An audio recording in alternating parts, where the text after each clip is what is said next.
So everyone, if I can begin this to wrap things up, our final presentation. Hush, hush, sit down, mutter, mutter. We have avoiding non-compliant on-site configuration of approved product list equipment. Even though a system may be listed on the approved products list, doesn't mean the configuration implemented in the field is compliant. Shame, shame. Sometimes agency policies and practices work against permitting compliant implementations. So we'll have that discussion and a little role play when the PIV card is not the center of the universe. Now, to lead this discussion and role play, please welcome Tony Damalas of Signet Technologies.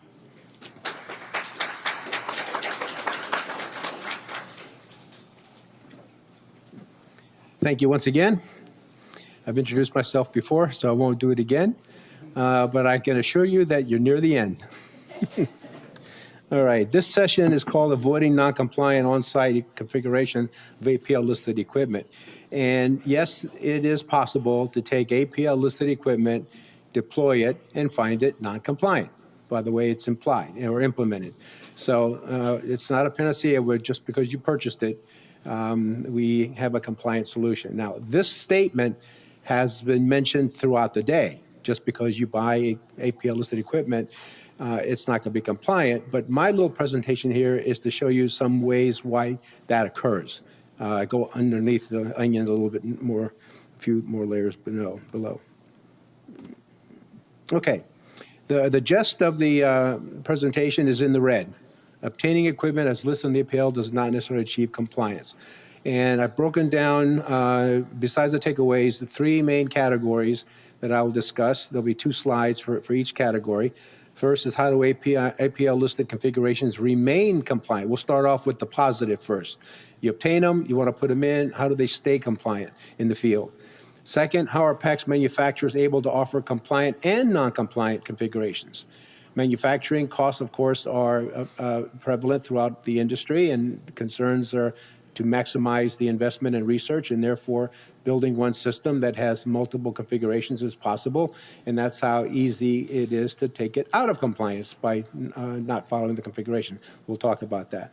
And how do field conditions contribute to non-compliant implementations? Field conditions in this case is the environment of the integrator working at a job site where the powers to be, the CIO, the CSO, those individuals that are managing the facility is part of the conditions that which the integrator has to work in. And sometimes those conditions can make it difficult to have a compliant end result. So let's begin. First, how do APL-listed configurations remain compliant in the field? One of the 2 main categories is first by implementing and maintaining the required FICAM functions. There are a number of functions, quite a few to go through the testing, but I'm going to break it down to the basic ones that are key in any FICAM PACS deployment. First, you have to harvest or provision the PACS correctly along with the digital certificates. By harvesting, I mean capturing the information from the credential and bringing it into or provisioning the PACS system. What's gone out the window from the legacy days is manual entry. If you see somebody looking at a card or reading a card by presenting it to a reader and going to seeing what printed out, and they take that number and they start entering it in the old manual way, that was the backdoor concept in the legacy world. You can tell right away that they're not following the FICAM compliance rules because you have to capture all the data necessary to do PKI challenge response, which means digital certificates. These are not printed on the back of the card, and they don't necessarily come out in the form of a FASTScan number on a printout in an access grant or non-granted PACS display to grab it and put it in manually. So it has to be done through a automated process. And the 2 processes are harvesting with a credential using a USB reader where you stick the card in, go through the enrollment process and bring the data in, or through a back-end exchange of information through an input provisioning, an automated provisioning concept, which allows you to come from an authoritative source and bring it in that way, but no manual. So to maintain a FICAM required system, you have to continue the process of provisioning correctly. Second, you have to properly build the trust store in the PACS server. to trust store to identify the URLs and the sources by which you're going to do the validation of the certificate. They have to be set up so that the process of reaching out and touching that location can be identified within the system. And during the periodic and scheduled checks, that is known and followed accordingly. Third, properly enable the PKI mode of the packs to perform high assurance. We talked about PKI mode, FICAM mode, high assurance mode. They all point to the same thing, and that is the reader and the supporting infrastructure, controllers and server, are working in tandem to collect data from the card, and then subsequently using some of that data, like the public key, for example, to perform a challenge response cryptography process to verify that the card is not a clone. In case it hasn't been clarified before, the term authentication applies to the card. You're authenticating a card. The term validation applies to the identity. You're determining whether or not the identity is revoked or not, and the authentication process verifies that you're not dealing with a cloned credential. Enabling the PKI challenge response function at the time of use. So you're ready then to do that if you set the system up to do that. And lastly, connecting to the Federal Bridge or OCSP responder for identity validation at the time of registration, plus periodically for revocation checks. At time of registration implies that when you put a credential that has been harvested into the PAC system so you can use the data for authorization and privileges later, the requirements call for that validation to take place, or that identity to be revocation checked before you provision them into the PACs. Because once you put them in the PACs and you give them authorization levels, you're actually opening the door for them. So you want to make sure that you have validated individuals into the system, and that's part of the initiation process in registering the credential data. The subsequent ones, of course, meet the requirement of periodic checks on a scheduled basis so that the updates that occur for that identity can easily be checked, and if found to be revoked, you suspend or remove the individual from the PAC system. The second major category for maintaining compliance is to avoid acts of omission. Later, I'll talk about acts of commission, but by what I mean by omission is what you don't do that you should do. So by not doing something, you could create a non-compliant scenario. So what are some of the things that you would not necessarily do and end up with a non-compliant system?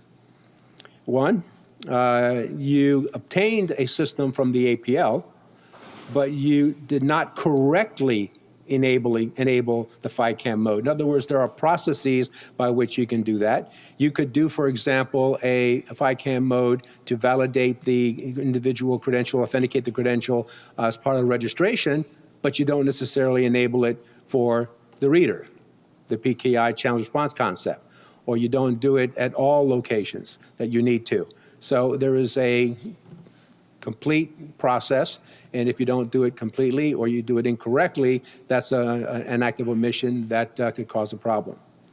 Cable and power calculations are not performed. Cable, as we mentioned in my first presentation, it could be legacy cable that cannot support two-way communication. The legacy PACs that used Wiegand communication was a one-way communication process. You transmit and tell the PAC system what your credential number is, and it went from there and opened the door if you were authorized. It did not have two-way communication, having a dialogue back and forth. To do PKI challenge and response, the very term says challenge and response. So I'm sending something and I'm getting a response back. And in order to do that, the cabling infrastructure has to support two-way communication. The communications protocol has to support it, and Wiegand protocol is one way. The new technology that is being introduced to support FICAM now, largely running on RS-45 two-way communication cable, can perform that. Something that maybe doesn't pop up all the time is whether or not you're using 2 or 4-wire communication cabling for transmit response.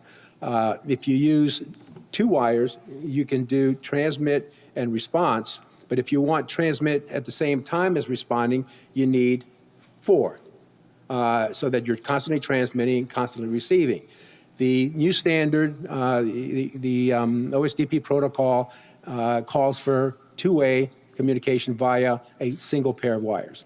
So if you're going to follow the requirements that are being driven now for the new standards, full wire is not necessarily listed there. However, there is some technology that does require full wire. So I forewarn you that in your review of what equipment you buy, verify whether or not your cabling infrastructure can support the 2 versus 4 that's needed by the equipment. They're both on the APL, but if you don't dig deep and learn what cabling infrastructure is required, what you may have in the field cannot migrate over, or what we call in the industry repurposed.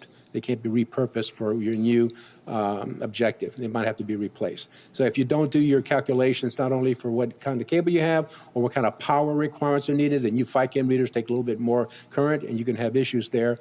That too could create a non-compliant scenario. Application software options. They're in the system.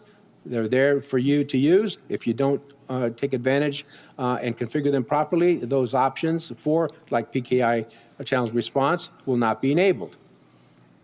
Lastly, your CIO and CSO representatives have not engaged for cooperative implementation. Cooperative implementation is necessary in order to get the authority to operate because you're dealing with the network of the agency itself. You're not going to get past the CIO or the CSO without communicating with that department. In order to get your system complete, to get the federal bridge enabled or the validation enabled, then you won't be able to complete that process. And bringing them at the 11th hour when you're ready to get your certificate of occupancy is not a good idea. So an act of omission is not bringing in the CIO when you need to early. Okay, second category. How are PACS manufacturers able to offer both compliant and non-compliant configurations? Typically, they manufacture a platform. And in that platform, you can use it for commercial purposes, you can use it for government purposes, depending on some of the options that are offered to you. But for all intents and purposes, platforms are very similar in order to have a manufacturing usage throughout the industry without constantly developing specialized product for a specific need. However, when it comes to the APL lab, there is a version that is asked for by the lab that you submit that meets the requirements to comply with all the testing.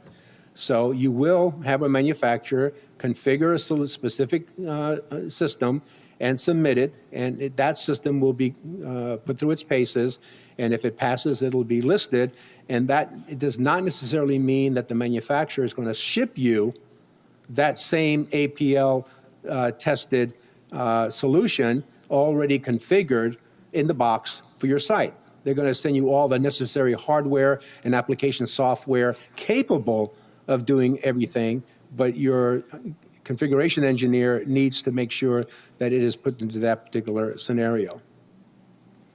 So a manufacturer can do both by virtue of cost savings, but it doesn't mean that it configures itself. PACS have FICAM mode and non-FICAM mode settings. You could implement a FICAM solution and put it into non-FICAM mode because you're not ready, or there's something else that needs to be done, possibly enrollment of the credentials. You might have a 500, you might have 5,000 credentials, and you can bring those credentials in and make sure that they're all given assignments before you put the system into FICAM mode. So again, this is where a manufacturer could offer both, but it's up to the integrator and working with the customer to implement it at the right time to use all those special FICAM functions.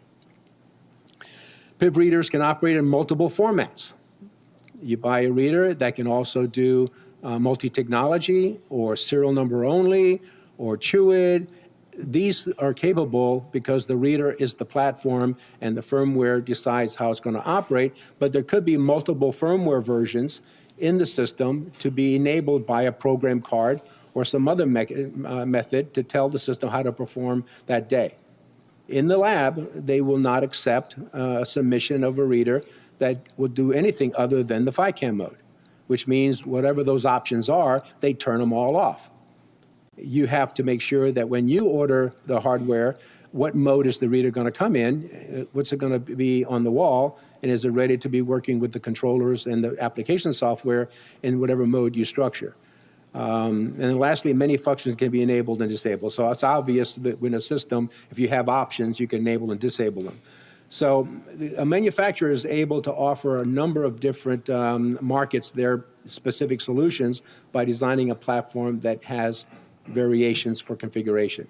In the FICAM deployment, it's the CSEIP, it's the person who understands what needs to be turned on for FICAM implementation that's responsible to make sure that the FICAM system is implemented the way it should be. You'd be surprised how many times the application goes in like any other application because of just thousands of man hours and years of experience that the contractor has. He follows it and does it the same way because he doesn't understand. We've done a paradigm shift. In 2004 with HSPD 12, the paradigm shift was no more card-centric world. It was a identity-centric world. And now we're validating identities, not just having a card in our possession. As a result, things change, processes change, the world has changed.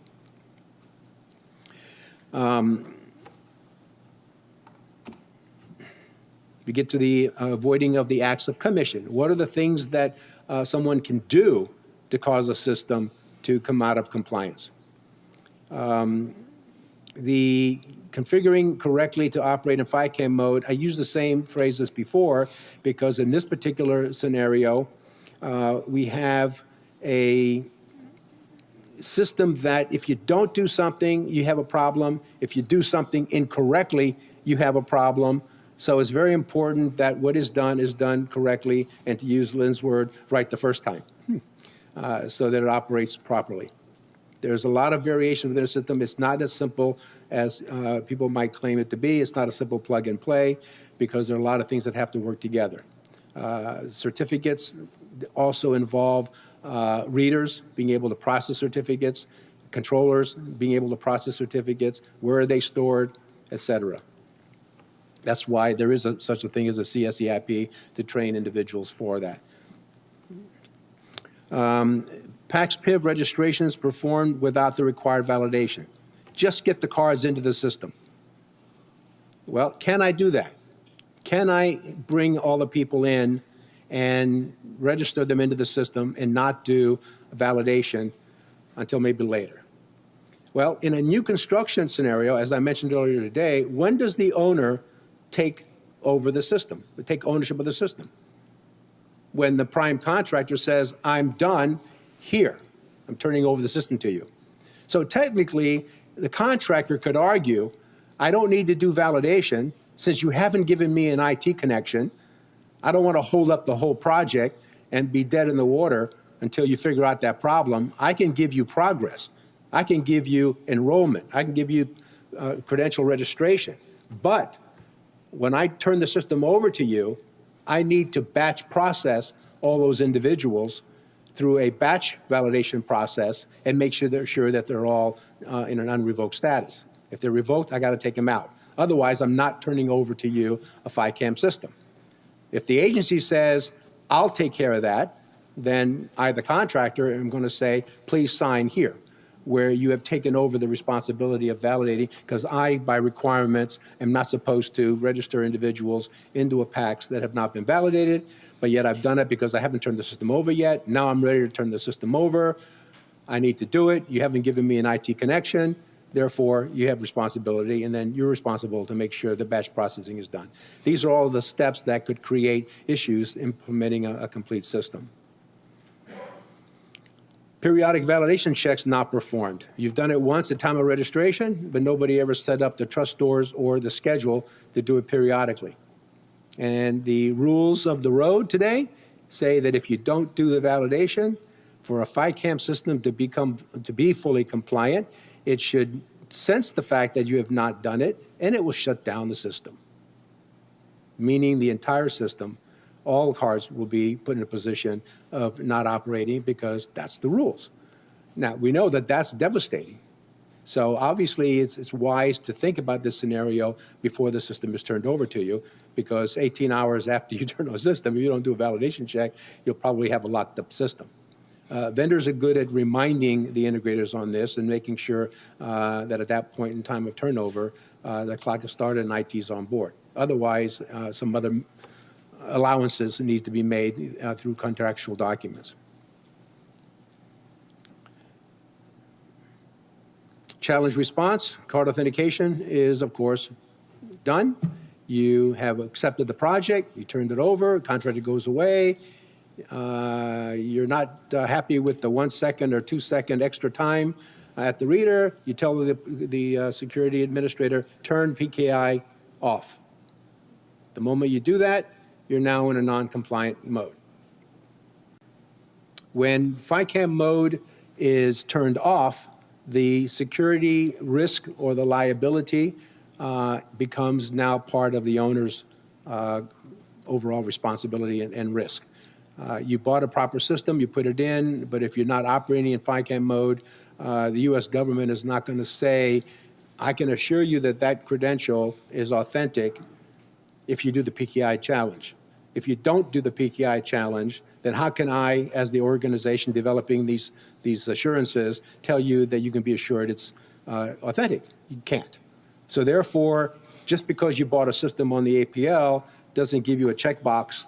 The day-to-day operation of that system means that you're still at risk if you're not following that procedure and you take it off FICAM mode. Now, any car that gets by, you can't go back to the federal government and say, you promised me that if I bought an APL-listed system, I will catch all non-authenticated cards or non-valid cards. So it depends on how you use it, and that's a day-to-day process borne on the agency. Last, how do field conditions contribute to non-compliant implementations?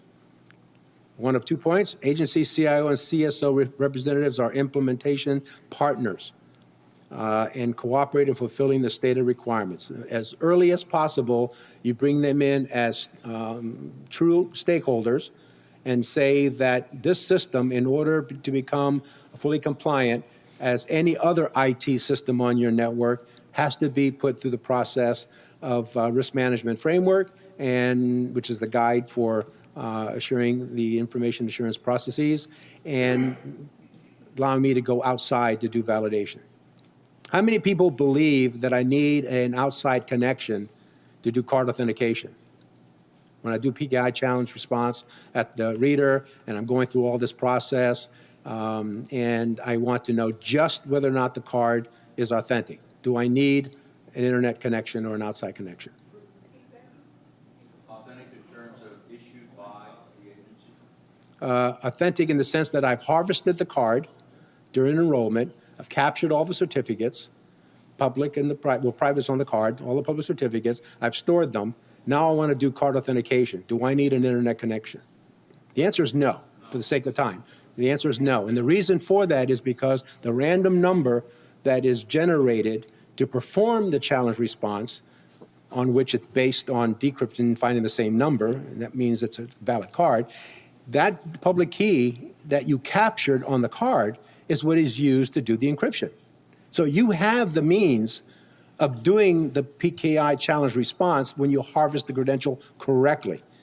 So you can get by with card authentication if you capture the cards, have the communication working within the network of your PACs, and authenticate the credential. But once you need to do the validation, the outside verification of a revocation, that cannot be done by the PACs in its closed environment. It's got to reach out to the authoritative sources that are controlling the revocation of that individual and answer your question.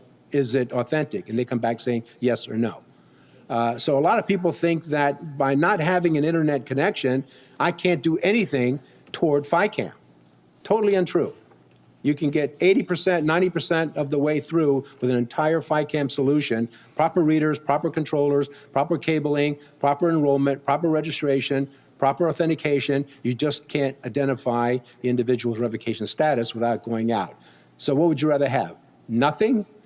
Or at least 90% until you work with your CIO, CSO, and make sure that the system has been assured for online operation, and then you do the rest of the story. By that time, the integrator is out the door. You don't need them anymore because it's a back-end IT function, and you'd be surprised how much progress you can make toward implementing a FICAM system if you just understood those basic principles.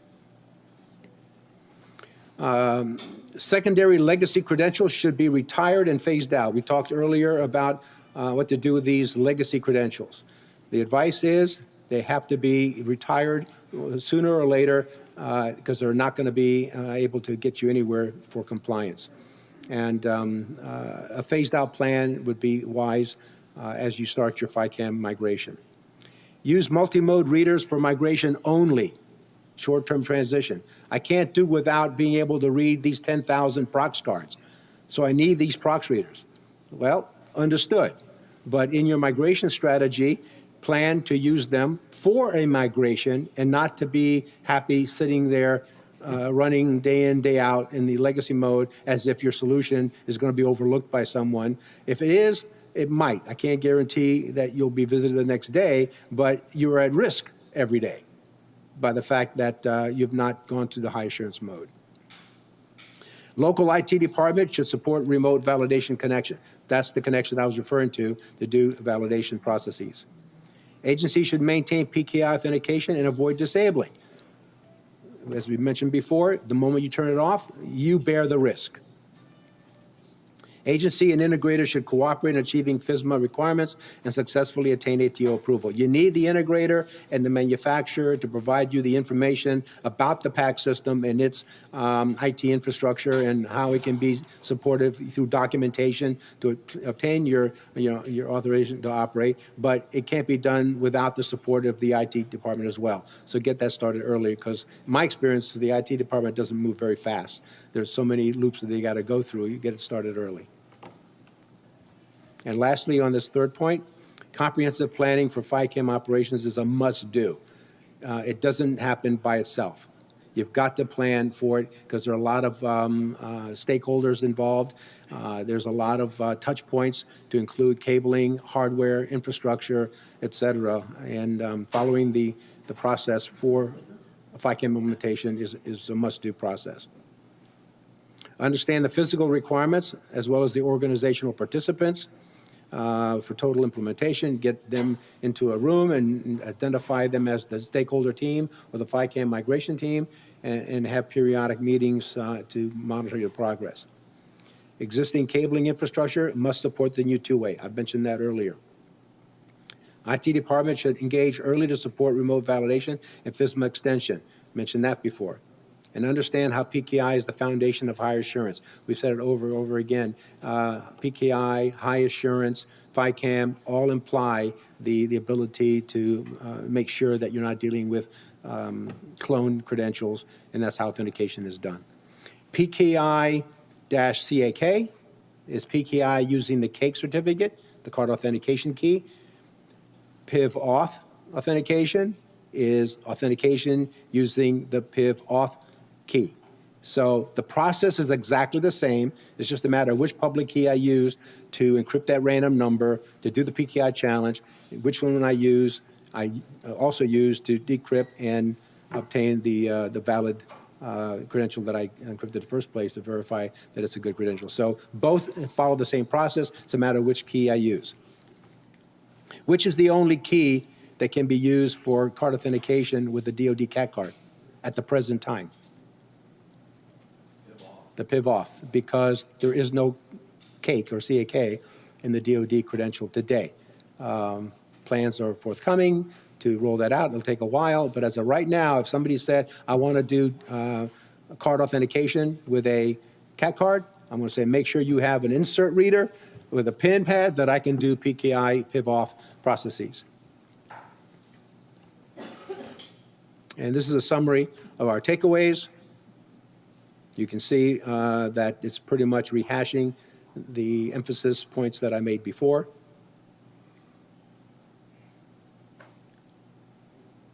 And the presentation shows how practically easy and how easy it is to end up with a non-compliant system, regardless of whether or not you purchased it off the APL. Any questions? Yes. How tight is the APL process if a product makes a upgrade? Hold on for the microphone. Thank you. How tight is the APL certification process if a vendor makes a minor upgrade to their product and changes the version number? Okay. Are they technically no longer an APL product, or is there some wiggle room? I will answer that to the level of my knowledge. There are other people in the room that represent the APL and can answer that exactly, but my understanding is there are provisions within the testing procedures that minor changes can be submitted with certain documentation and some other related tests and not start the whole process again for a minor upgrade. Otherwise, you're right, that the process would be very exhaustive if you have to submit completely end-to-end with a minor update. Thank you. All right, thank you very much. Anything for you guys here? Okay. I think one of the things that we have learned from this is definitely what you ended up with here. Make sure that you have a clear. Oh, maybe that would help. One of the things that we can say we have learned here is you've got to have a clearly written scope of work when you're going to the procurement officer to buy your equipment.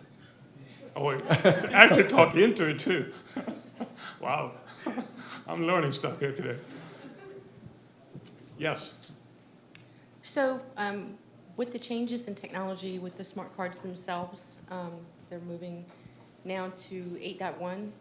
Do the PAC systems have any way of inventory, what's on the walls, what type of units, or? That is something that falls under something that we were going to, I hope, bring it to. When you manage, these are now considered IT systems. They need to be managed as an IT system too, which means hardware inventory. What hardware is there in the packs? That means what server, what workstations, what controller, what firmware version, and when were they updated? Same thing all the way down to the reader. So that is something that some agencies are doing, some installation companies are doing, and sometimes it's just not there. It's very important, especially when you do firmware upgrades and it's not cataloged properly.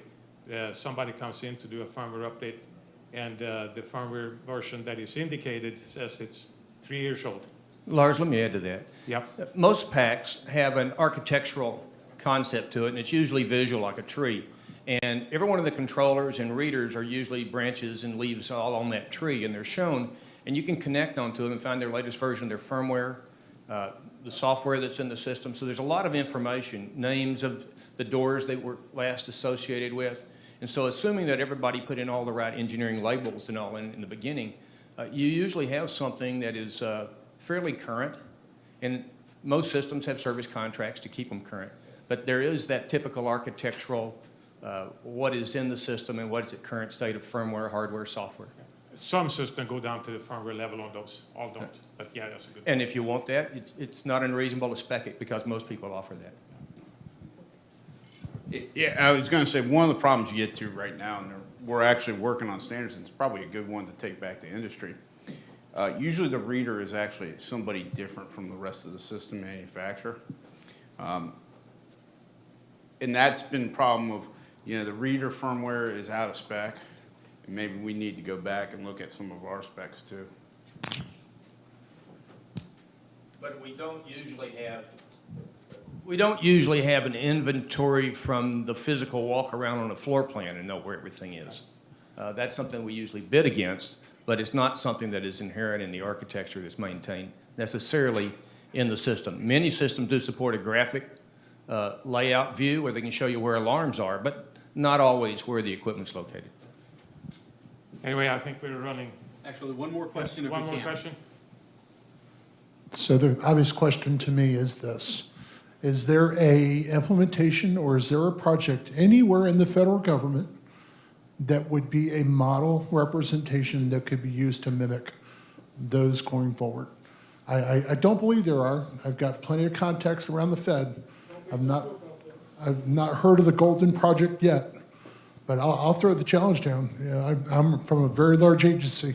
We've got a monumental problem, and I know there's small agencies out there that have equal size to their being. So if there's a golden project out there, I'd like to be aware of it. Well, I think there's a real thing. Every project's different, and everybody has different rules and rule sets. And don't look for, I always hear this, hey, what is so-and-so using? That means nothing. Because what so-and-so is using is maybe what they have to use because it's a legacy thing. I think that's a dangerous thing to go after the golden project. Go after the project that's going to fit your business needs. Let me clear up my question or my statement. From the start, nothing exists. What's the proper processes that are out there?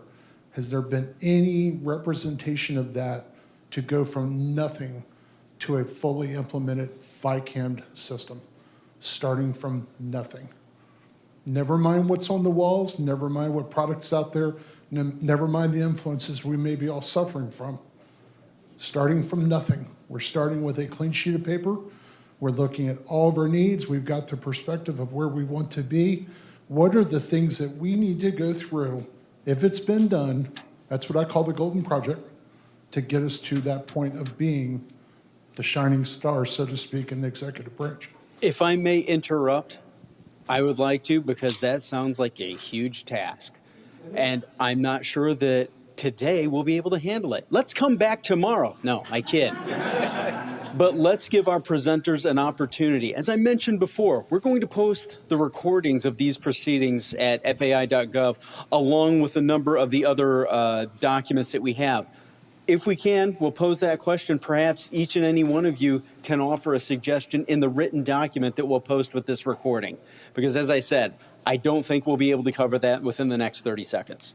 Possible, I don't know, these folks look pretty smart, but I'm not sure that we're going to be able to do that. But I would like you all to thank our physical access control system players very much for their presentation, the work that they put into this. It was an honor. And I would like to thank you all, our audience, those of you who are here, as I said, in this chamber, in the Washington, D.C. headquarters of the U.S. General Services Administration, as well as those of you who are watching us on the GSA YouTube channel. Thank you for bringing your time, your attention, your enthusiasm. We really do appreciate it. And now, finally, to wrap up these proceedings, I'd like you to welcome the Senior Procurement Executive of the U.S. General Services Administration, Mr. Jeffrey Kosis.